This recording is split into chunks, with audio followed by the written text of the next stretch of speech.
Welcome to the For Liberty and Justice podcast. My name is Eric Richardson. And my name is Nate Schatzline. We're so excited about what we've got going on for you guys today. We have an incredible show coming up. Check this out. Today, we're going to be shining a light on the fact that CRT is not the only threat to our children inside of our schools. Oh, we're about to go in. We're also going to be talking about the epidemic that is taking out marriages in the United States. How many know the greatest disparage we have in our country is the lack of fathers and parents? Yeah.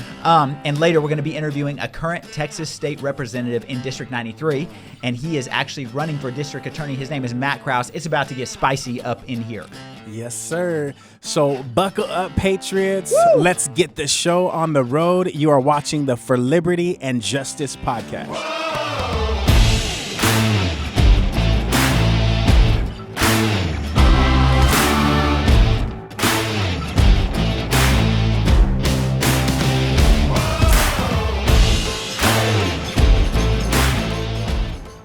All right, so once again, welcome to the For Liberty and Justice podcast. We kick this off every week by telling what our mission is, and that is to mobilize the church, wake up the city, and take a stand for liberty and for justice. And that's exactly what we're doing. Look, a couple weeks ago, we talked about the dangers of CRT, right? Today, we are diving deep into another threat that's coming against our kids. Me and Eric here went to the Keller ISD school board meeting, and we spoke up because there's an injustice happening even inside of our schools. You know, critical race theory isn't the only thing that's coming against our schools. Our kids are being sexualized, and they are being indoctrinated into gateways into the pornographic industry inside of their public school libraries. We've got to take a stand. Tell us about our meeting there. You know, I'll just say this, man. It was an opportunity to just be gatekeepers for our kids. Yeah. And just really what a shock that these individuals that are in leadership of our children would have the audacity to try to sneak in pornographic books and materials to infiltrate our kids' minds. How is there not more of a hold on this? So the first book that was found is called All Boys Aren't Blue, and we're not going to get it. We're not going to read on here because we understand there are little ears listening on this podcast. But let me just say this: do your own research. You can just Google, the vulgarity that's inside of this book. And this was not found in a high school classroom. This was found in a middle school classroom where they are talking about explicit sexual acts inside of this book. And let me just say this too: like, if there's anybody watching that. Maybe you're in leadership in school or in Fort Worth ISD or Keller ISD or whatever ISD that you're at here in Texas. Anywhere in the country. Anywhere in the country. We are awake and we are standing in the gap for our children, and we are going to come and defend the innocence of our children in this generation. That's right. We are. We are going to rise up. And here's the bottom line. Right now, people don't even understand. They have it under the clause of, oh, this is education. No, this is indoctrination. I want to just share this. So here's the big issue. It's not that we found explicit material inside of this school district. That's not the issue. Because at the end of the day, if it's found, it's possible that out of negligence, ignorance, school boards maybe just don't know that this is up and coming. They don't know that this is in their schools. Maybe our education system at best is just ignorant. Let's give them the benefit of the doubt. If you are in an ISD somewhere around the country, we're not coming after you saying you're evil. Maybe you're a person that you didn't know it was there. Yeah, and then now we find out that just down the road, this one's personal for me. My kids are zoned for this school district. We find over 90 pieces of pornographic material. 90. Over. And 90. that's just what we found so far, and we're going to get into why we've only found that. Over 90 inside the middle school. This is a gateway. I want to read these statistics into what is going on in the pornographic industry. What I believe one of the greatest epidemics in our nation, is pornography. Because it's destroying the innocence of our children, and the reality is this is we don't understand oftentimes the power that pornography has over this generation and the next. We don't talk about it. You want to know why we don't talk about it? Because many of the leaders that would talk about it are captured by it. Sadly enough, here's a statistic. It's crazy. 51% of male students and 32% of female students first viewed porn before their teenage years. In adolescence. 51%. So let's draw a correlation. With the pornographic material we're seeing inside of the school district, is it possible that the local ISDs open the door for an addiction in our children's minds? Why are we not talking more about this? Yeah, 100%. And honestly, too, taking a look at what is your job as a Fort Worth ISD or any ISD representative for a school board, what are you supposed to be doing? I mean, engage more. It's not just sitting there and letting different laws and different things get passed down the pipeline and then you blindly push them through, or maybe not blindly push them through. But I think that really this should be a wake-up call and alarm for those that are involved in our schools to say, you know what, maybe I should be paying attention more as well. Yeah. Well, here's the other side. The first exposure to pornography among men is 12 years on average is 12 years old. 12 years old. You know what blows my mind? As a parent, let me get some practical advice. I mean, you can speak to this. You've got a little bit older kids than me. How old are your kids? 9 and 11. 9 and 11, and mine are 4 and 7. Yeah. The idea of giving an 11-year-old a smartphone, yeah, it's laughable. Yeah. And yet everyone has one. Yeah. Yeah. When was the last time you saw a young teenager without a smartphone in his hand? They have access to it right there, right then and there. Isn't it crazy that we put more personal responsibility on an 11-year-old than we do on our Fort Worth ISD board members? Wow. Is that not wild? Yeah. And yet, and here we see that 12 years old is the average age. And then get this, 71% of teens hide their online behavior from their parents. I am asking parents to stand up. Can we stop being so focused on being best buddies with our kids that we forget it's our job to be a parent, not a best friend? Yeah, it's our job to take a stand and discipline our children. What does the scripture say about the rod? Spare the rod, hate the child. Hate the child. You know, don't get so busy with work, with hobbies, whatever it is as a parent. Nate and I urge you, don't get so busy that you don't pay attention to what is happening out here in this world. And that, you know, there are people trying to indoctrinate your child with pornographic things and things that will really have the potential to go with them for the rest of their life and be a challenge to them and even maybe ruin the destiny that God has for their lives. Pay attention to what's going on. Can I just say this too? It's not just our job to hold Fort Worth ISD or whatever ISD you're attached to. It's not our job to just hold them accountable. It's our job to hold ourselves accountable. We're the parent. We've got to take responsibility for what's going on in our children's lives. But here's the issue. And when we found these statistics, and maybe you can share this with us right here, Eric. Like this statistic, like blew my mind. Go ahead and tell us what was the statistics on Christian men and Christian women that say they watch pornography at least once a month? Yeah, 64% of Christian men and 15% of Christian women say that they watch porn at least once a month. And I would say that is probably a favorable statistic. Yeah, like that's light. That's Yeah. light. And how heartbreaking. How can of course this is why our children are indoctrinated into this sexualized culture. Like it's because at the end of the day, what we're looking at right now is we're looking at parents that are in bondage. We're looking at parents that have bought into this sexualized culture. How can we take a stand for something that we're enslaved to ourselves? And then this was the most heartbreaking one. And I'm sharing this not for you to lose hope. I'm not sharing this for you to lose hope in America because, you know, me and you, we go to an incredible church, Mercy Culture here in Fort Worth, where our pastors are just stinking soldiers. Shout out to Pastor Landon Schott and Heather Schott. Man, they're the real deal. Yeah. They're taking real stands against this stuff. But the sad part is we have a lot of pastors in America right now specifically that are in bondage. And here's, I heard this from a pastor one time, and it so struck my heart, is you can't lead people to freedom where you've never been. Yeah. Like you can't lead people to somewhere you've never walked into. And this is what was so heartbreaking. Maybe the reason that currently, I'm not attacking pastors, I'm bringing awareness because my hope is in the local church. I still believe the hope of the world is the local church. Yeah. Because that's what God, it's Christ's bride. We have to believe in it. But we have to shine light. 68% of church-going men 68% of church-going men view porn on a regular basis. But this right here was the heartbreaking one. Over 50% of pastors 50% of our shepherds view pornography on a regular basis. If our pastors are in bondage, how do we find freedom within our children? This has to. So, what's the solution, Eric? I mean, how do we fight this head on? I think first and foremost is to. I've ran into the pastors, Nate, that have said, my wife and I, for instance, we wanted to begin to educate some of the youth on some of the dangers of this and what's going on. And the pastor said, well, I don't think they're ready for that.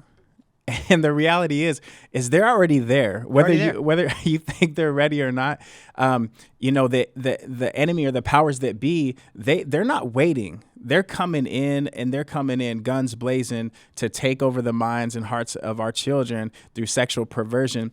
And so I think one of the first things to do is recognize that it's there. As a parent, as a leader, don't just try to turn a blind eye to something that's difficult to talk about.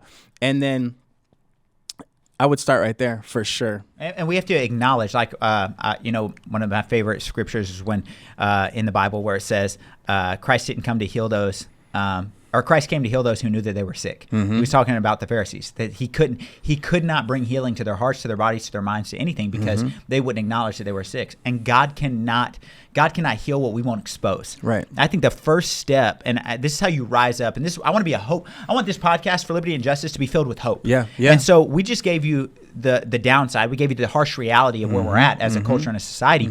Here's the hope. The power rests in your hands. Yeah. Christ gave us the ability to acknowledge our shortcomings so that there could be healing. Let me just say this. What you won't confront in its infancy stages as a father and a mother will grow to be an adult problem for your next generation. You getting honest about the issue that sits in your heart is actually setting not just yourself free, but actually your next generation free. Now, let's relay this back into why. Why are we fighting this right now? The reality is this is not just a Christian worldview. This actually affects marriages. In fact, 68% of divorce cases involve one party meeting a new lover over the internet. 68% of divorce cases. Get ready. I'm gonna just stop these off. Let's go. 56% involved one party having an obsessive interest in pornographic websites. That's over half. Over half of divorce cases, pornography was a root issue. And then 70% of wives of people that are considered addicted to sex could be diagnosed with PTSD. Wow. This is a big deal. It goes beyond, and maybe this is why Christ talks about guarding your heart. Maybe this is why, Bible talks about, our mind so much and how much we have to guard our heart. This is a big deal. Let's talk about how porn can negatively affect the family and the desire for a family. So this is a study done. Prolonged exposure to pornography leads to, get this, diminished trust between intimate couples, okay? Belief that promiscuity is the natural state, and a lack of attraction to family and child raising. It's just so difficult to fight. It's difficult to fight mostly because, we're looking at it and this is just so common. And those are all anti-family, anti-God's plan for humanity to be fruitful and multiply. Yeah. There's a scripture that says there's going to come a day where men and women refuse to blush. Yeah. Like what once was something that you would feel like ashamed of or blush, now in this generation they're trying to push as normality. Yeah. And that is wild. We have to come back to the heart of God and realize that, what I want to talk about is the beauty of sex. Yeah.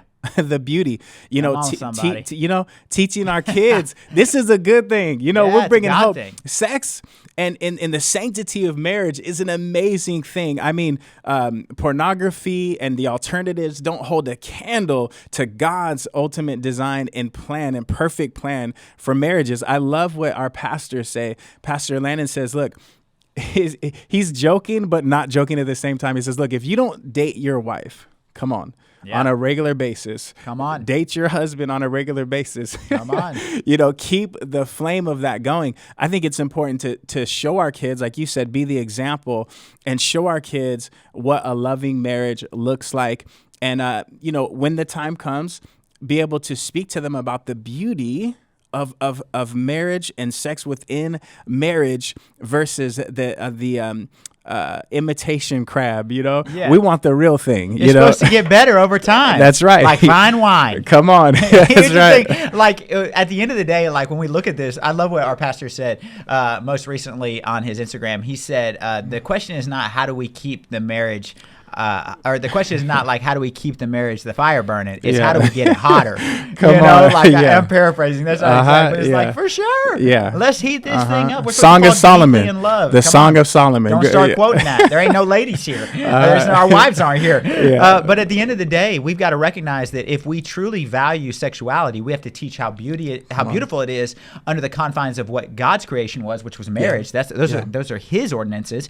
And then how evil it can be used when it's taken out of context, which brings us back to, kind of what this brings us. I want to read this last statistics, and then we're going to tie this in to why we care, how we affect change, and why we should be caring about these books in our schools. So in a study of 271 battered women, it was found that the majority of women, 58% whose abusers used pornography, acknowledged that the pornography had affected their abuse. In other words, it was driven by pornography. Yeah. We have an entire culture that, whether it be, a few years back, the Me Too movement, that we want to take a stand against sexual abuse. We want to take a stand against rape. We want to take a stand against all these things. And yet we refuse to acknowledge the root causes. The root cause, yeah. And so we love to talk about the effects, and we love to take a stand, but we will not acknowledge that the very industry, such as Hollywood, that is trying to take a stand is also fueling the reason and the root behind the cause.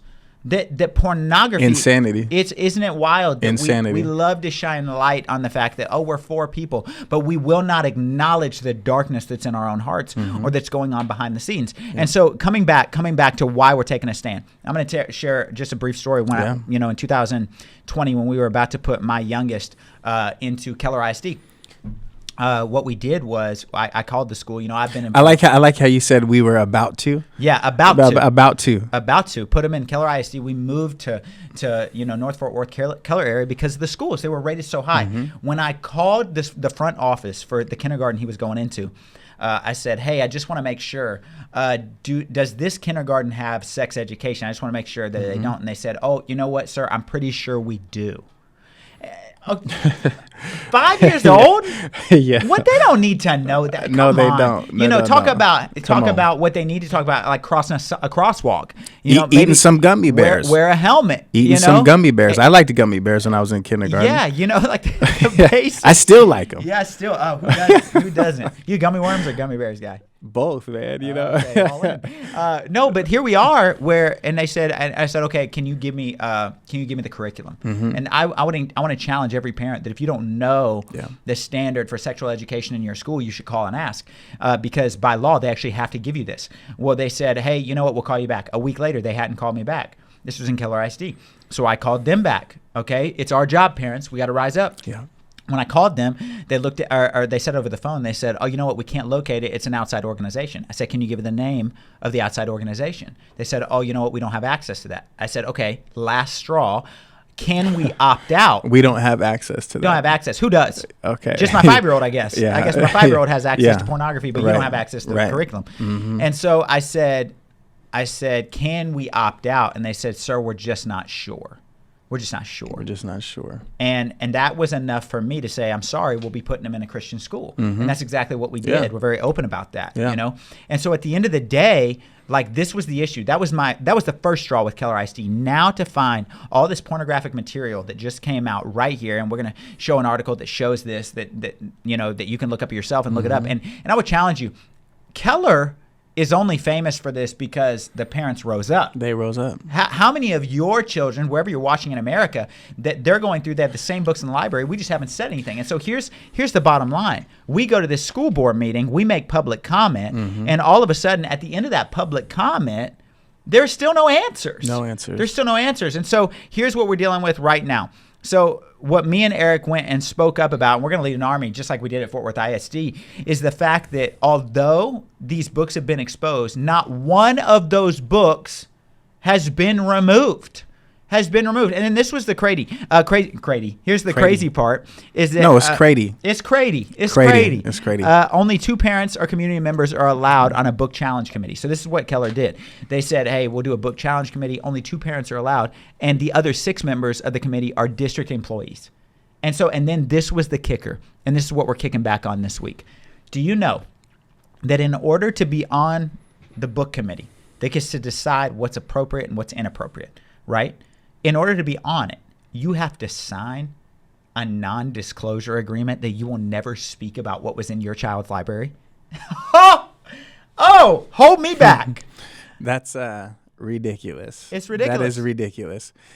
As we're talking, man, I think, for you guys watching, Nate just gave really a roadmap to what every parent should be doing.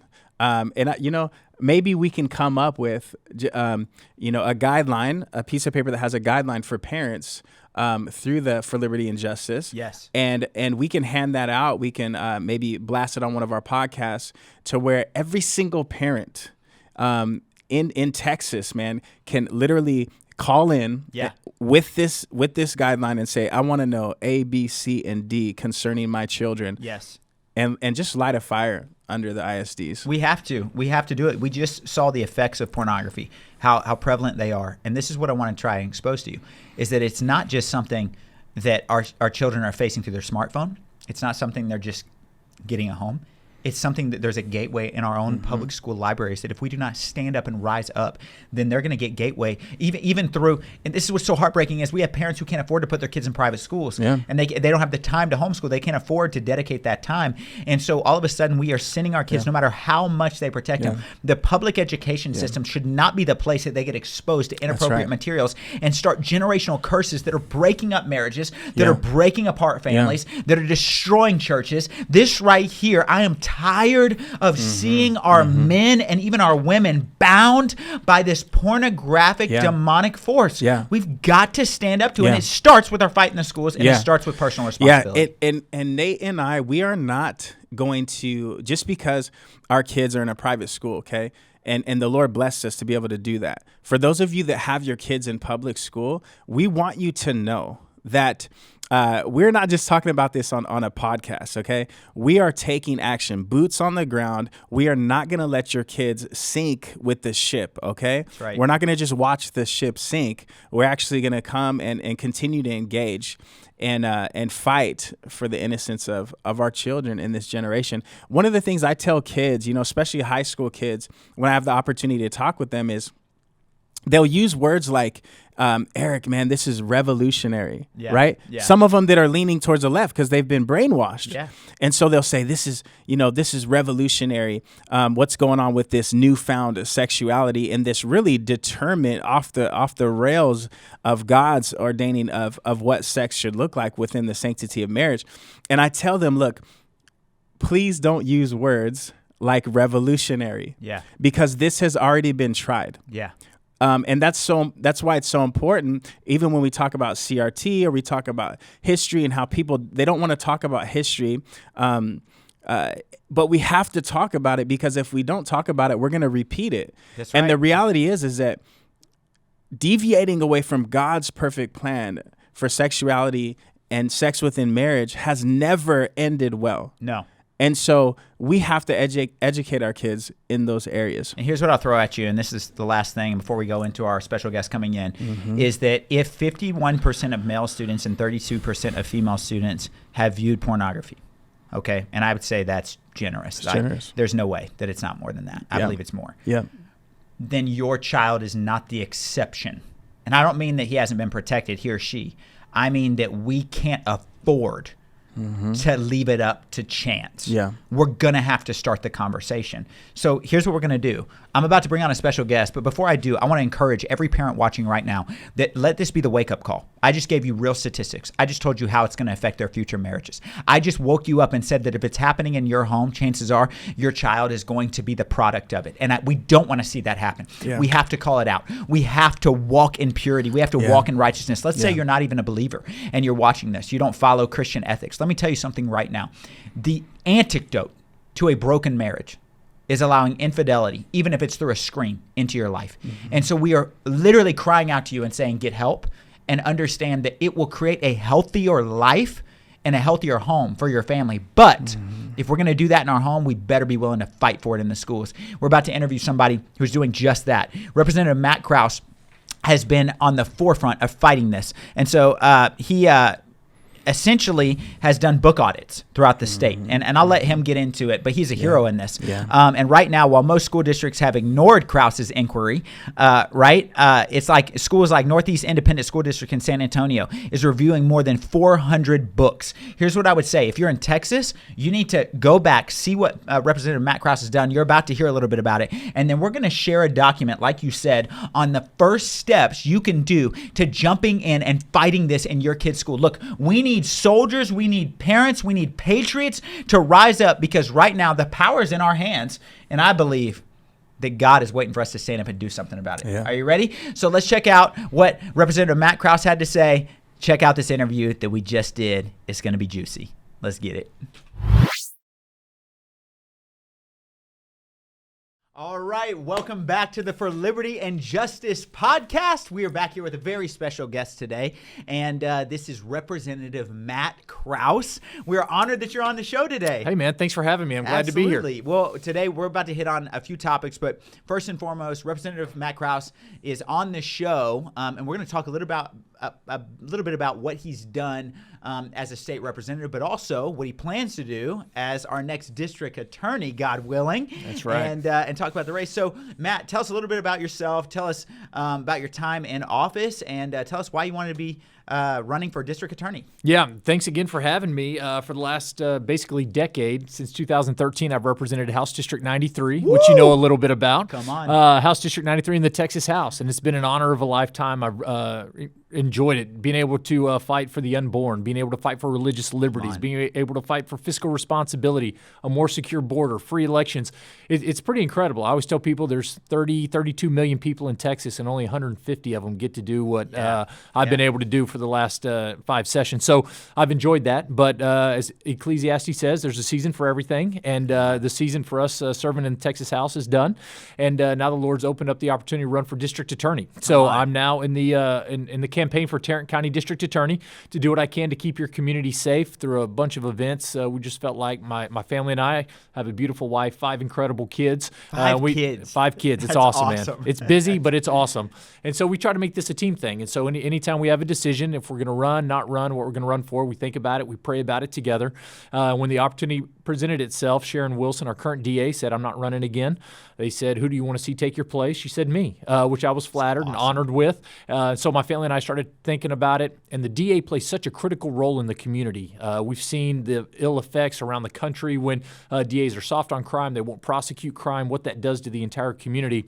We want Tarrant County to be the model, not just in the state, but in the country, of conservative governance that stands with law enforcement, that ensures due process, that metes out justice fairly, and keeps your community safe. And I think there's a huge opportunity, an incredible platform to do that.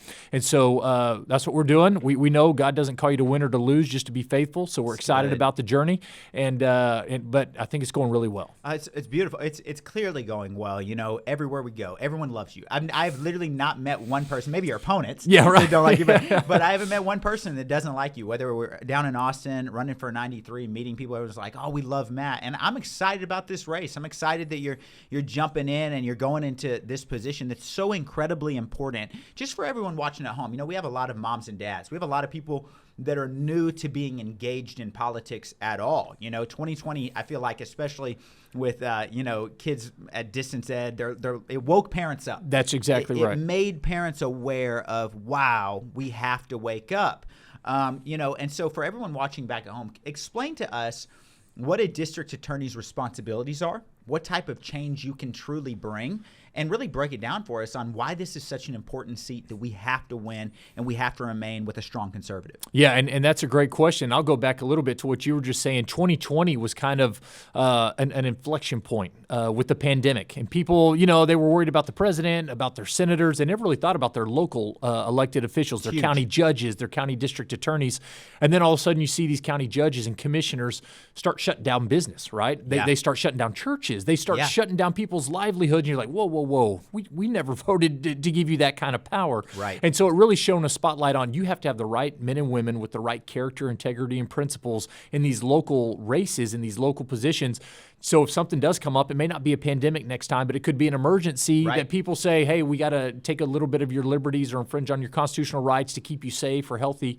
And you got to have people in those positions saying no. What an oxymoron statement. We have to take some of your rights to secure your safety. That's exactly right. And we've seen it. Our founding fathers talked about that, right? He who would give up liberty and freedom for security deserves neither, right? And so we've got to have those kind of people in office. And so that's where the district attorney comes in. He or she decides who gets prosecuted for which crimes, at what extent, to what level. And that's why you see even the district attorney over in Dallas says, hey, if you steal $751 worth of goods, that's a crime. But if you steal $749, that's a shopping spree, right? And so it sends the wrong message, and all of a sudden you have the violence gets out of hand, and you just have a preponderance of problems there. And so the district attorney's job really is to be there as the stopgap to say, we're going to keep our community safe. Right. You make sure that you prosecute the criminals, you stand with law enforcement, make sure they can do their job, and you're working in tandem with them.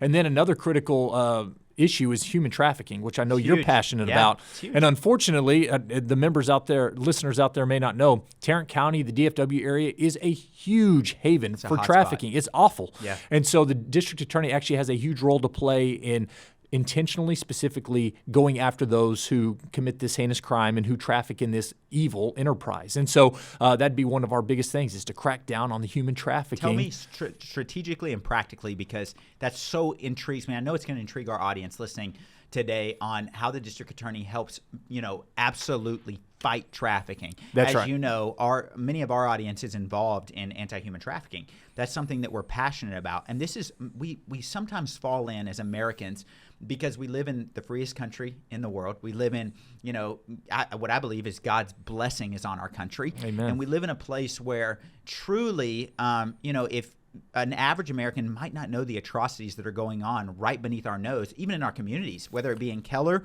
where they found 14 young girls trapped in a basement that are being trafficked. This is right here. I-35, right outside of this building is a corridor. And so talk to me, because a lot of times we fall into, we have to get the right president in. We have to get the right senator. We have to make sure that, even down to legislators. Some people value legislators, but when it comes to district attorney, tell me what you could do as the district attorney in this area to resist and fight human trafficking, because it's a big deal. That's right. So I think there's a couple things you can do. And one thing is to point out our current district attorney, Sharon Wilson, has actually done a really good job here. She's put a focus on it. She's put a spotlight on it. She's been very intentional about the efforts. So whoever the next district attorney is, hopefully it's myself, not just continue that work, but build on it. And I think what you have to do is have constant communication with your law enforcement partners.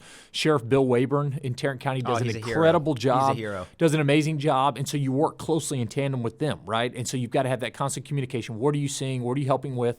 When you do bring those people in, you make sure that they get prosecuted to the fullest extent of the law. And that sends a message out to the folks. Hey, if you do this in Tarrant County and you get caught, you are going away for a very long time, just as it should be.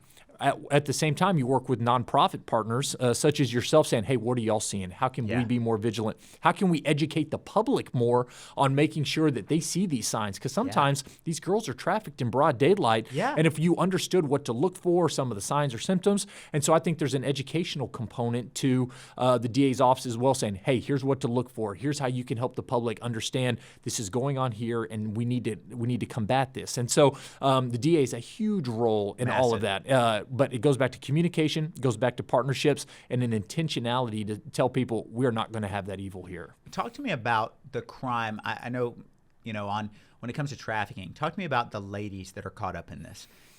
From a DA's perspective, one of the things that we want to do is rehabilitate these women, not for them to carry a criminal record for the rest of their lives when they're being rescued out of this. Many of them manipulated into it in the beginning. How do we make sure that our justice system rehabilitates victims while also is tough on crime when it comes to the threats, whether it be the traffickers, the cartels, all these people that are doing this. How can we be tough on crime with them and yet filled with grace and rehabilitation for the victims that are found? That's right, and that's the question, right? And I was honored in the Texas legislature to be a part of the founding group of the Texas House Criminal Justice Reform Caucus. It was 5 Republicans, 5 Democrats who came together for that purpose. How can we reform our system to make it better?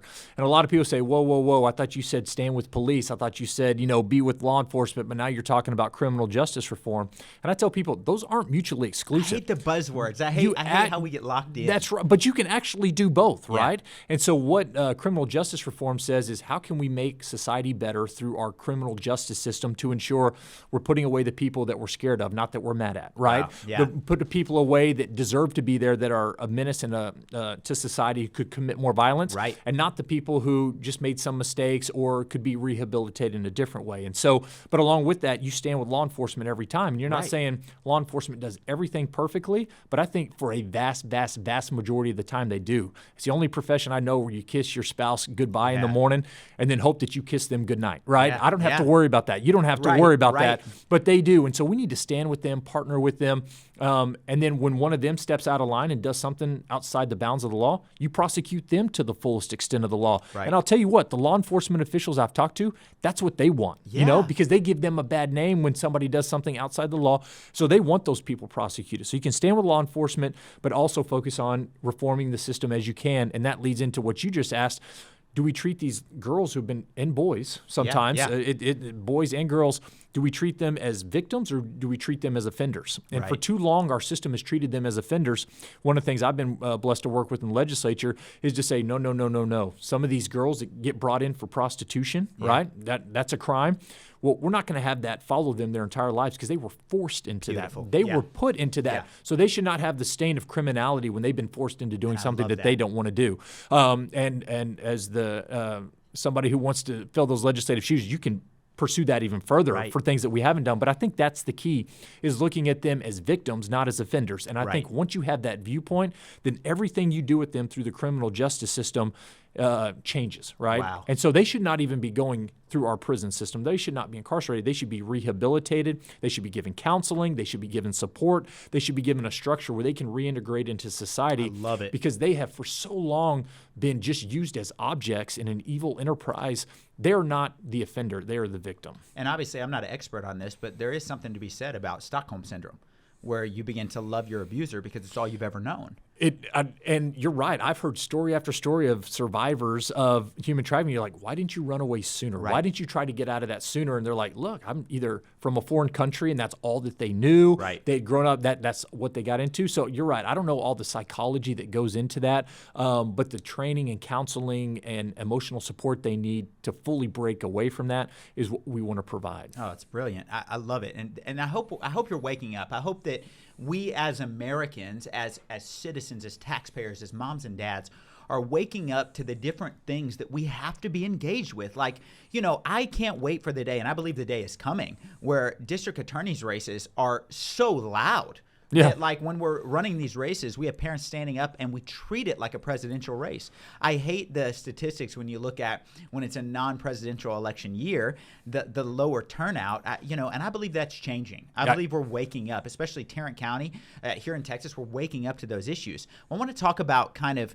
what your impact in as a state representative. And I think it's important. I think it's important that we highlight that because I believe, the passion that you fight in one season is going to be a direct correlation to how you fight in the next. And you were known as a fighter in the best way, as someone that was on, that House floor that was standing up for our kids, standing up for the things that matter, standing up for life. It's a big deal. We just passed Texas Heartbeat Bill, and we've been celebrating that and the lives, that have been saved ever since. And you're someone who would vote that in favor. You're someone who promoted that. And so talk to me, the issue that we really want to hit on, especially in this, because this is what's affecting us right now, is the books that we're seeing come into our libraries. We talked about earlier on in the show, the epidemic of pornography that's hit our nation, and to know that our public education system is a root cause of some of those doors opening in our students' lives is heartbreaking. Talk to me about what you did as a state rep that helped combat some of this and is still helping combat some of this. Yeah, and just to go back to a little bit about what you said about people waking up, I think you're right. Because you're right. People will care about who's running for the presidency, who's running for all these big offices.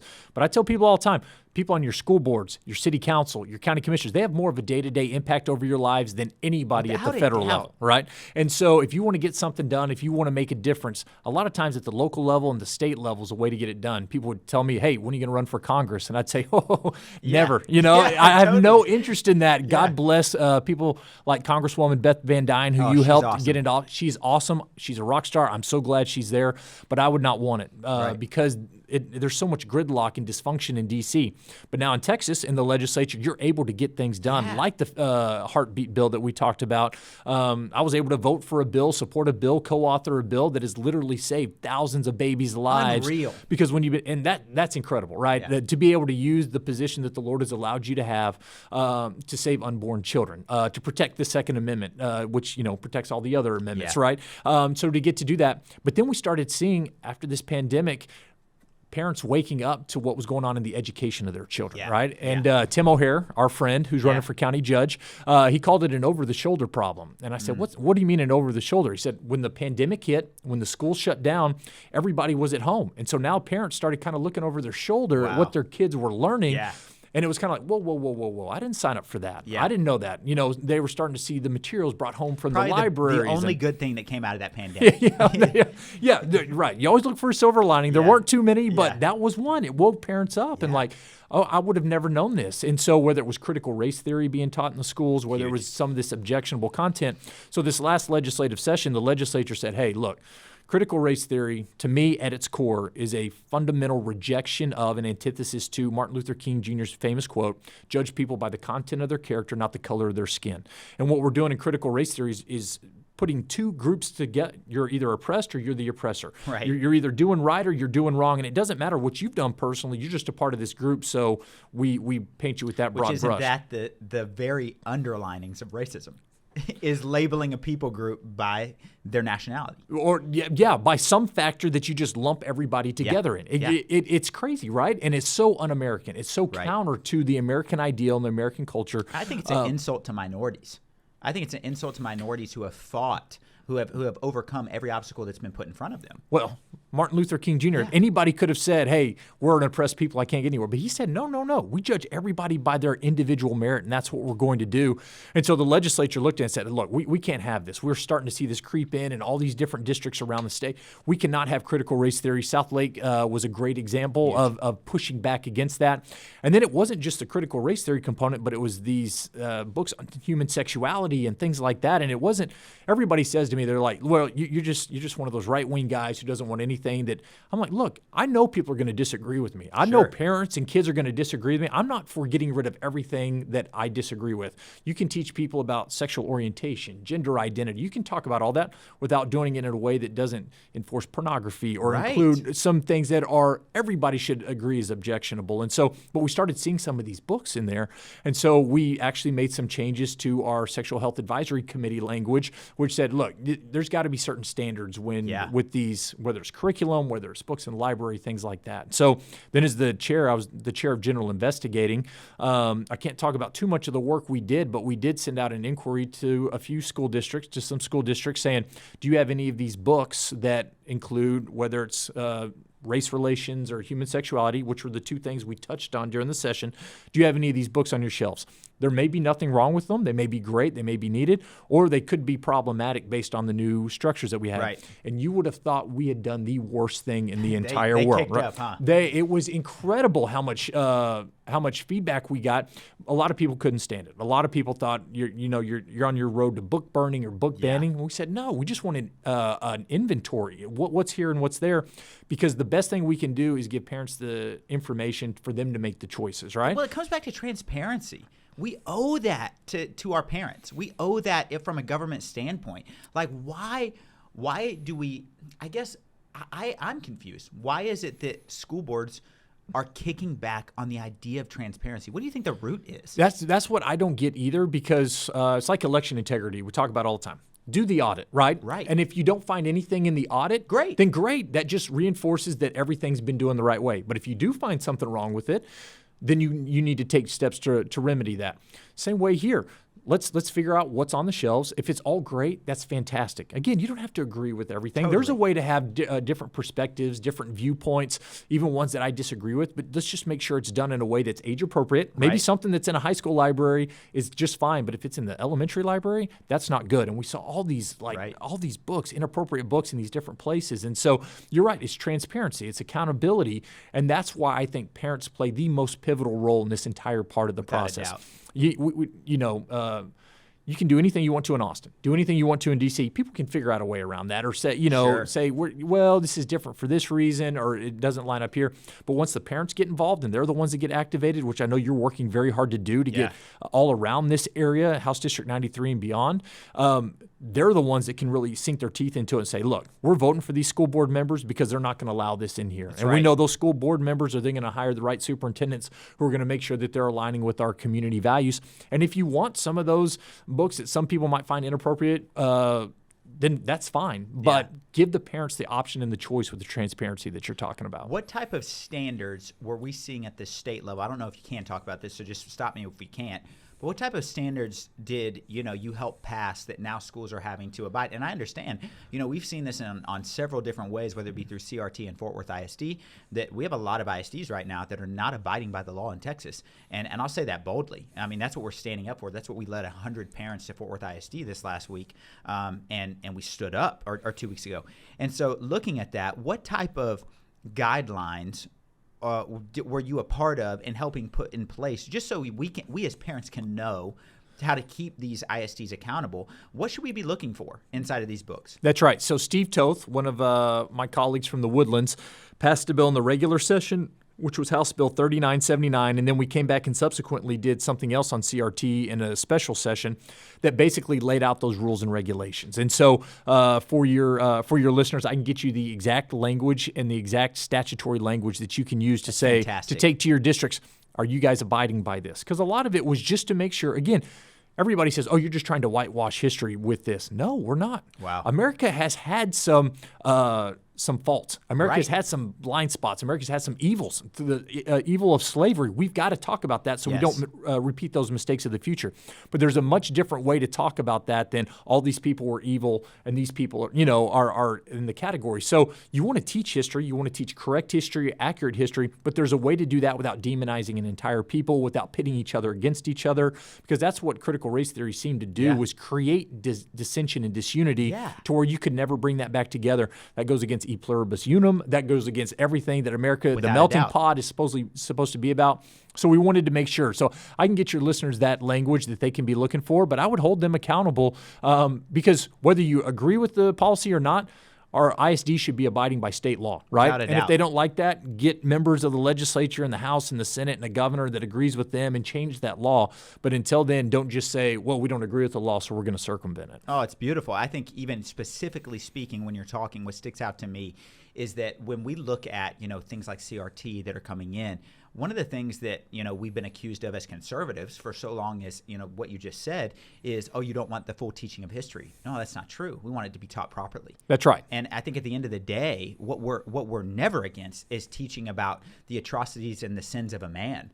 Because, from a Christian worldview, I know you're a Christian faith, and so do I. That's what my decisions are built off of, is my Christian faith.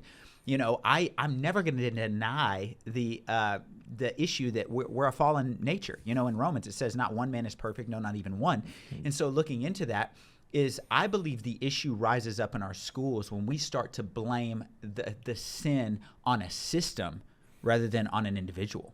When we begin to look at, when people try to criticize Thomas Jefferson, who was incredible, founder that comes in and writes, all these things that, Benjamin Franklin, all these great men, pioneers, well, of course they weren't perfect. Of course there were issues, of course, with our founding fathers, but to discount the Federalist Papers because of the sins of the author would be a huge mistake. Well, and I heard somebody say it well one time. They said, are we honoring or revering somebody because of their sins or in spite of them, right? And because if it's because of their sins, then maybe you ought to take another look at that because now history showed that was awful. But obviously no man is perfect. Like you said, our entire faith system is built off the fact that we aren't perfect and we had to have a perfect Savior save us and bring us salvation.